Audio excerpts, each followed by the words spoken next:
దేవప్రయాగ భగీరథ నది ఉరకలు పరుగులు వేస్తూ ప్రవాహం ఎలా వస్తుందో చూడండి. ఈ అనంతమైన విశ్వము మన కోసము ఎన్నో రకాల సృష్టిలో ఎన్నో రకాలుగా పొందుపరిచి ఉంచారు. జలం, ఆకాశం, అగ్ని, పృథ్వీ, వాయు, ఇవి మనిషి జీవనాధారం చేసుకుని జీవించాలి. అంతేగాని ఎప్పుడు నీళ్ళు అయిపోతున్నాయని, గాలి అందట్లేదని ఇలాంటి నెగిటివ్ నాలెడ్జ్కి సంబంధించిన మాటలు మాట్లాడకూడదు. జలంలోంచి ఎప్పుడూ శక్తిని మనం గ్రహిస్తున్నట్టు భావించాలి. దీనివల్ల మనిషిలో ఉన్న భయం అనే ఎమోషన్ని తీసివేయచ్చు. భయం అనే ఎమోషన్ లేకుండా ఉంటారు. జలమనే ఈ జలతత్వంలోంచి జలము యొక్క శక్తిని స్వీకరించామనుకోండి, మనిషి తనలో ఉన్న భయాన్ని జయిస్తాడు. అంతేగాని ఏదేదో ఎవరెవరో ఊహల ద్వారా చెప్పిన కథలు కల్పితమైనవి. మంచినీళ్ళు చక్కగా తాగారనుకోండి, బాడీలో ఉన్న 75% అద్భుతంగా ఉండి ఏ పని చేయాలన్నా ధైర్యంగా చేస్తారు. జలము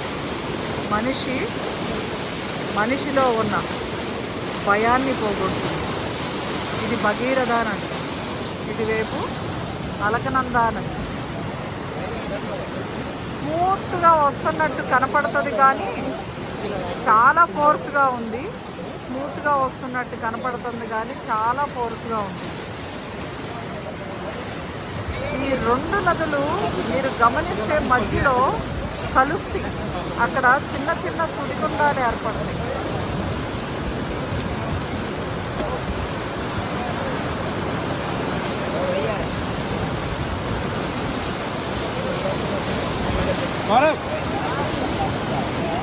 ఆ సుడిగుండాల ద్వారా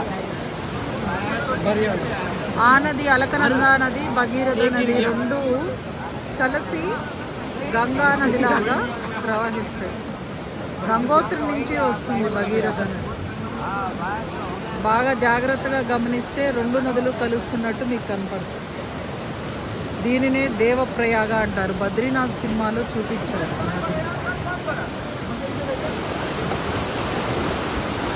ఎవరెవరో ఏదేదో కథలు చెప్పారు కానీ ఈ అనంతమైన విశ్వము అనంతమే.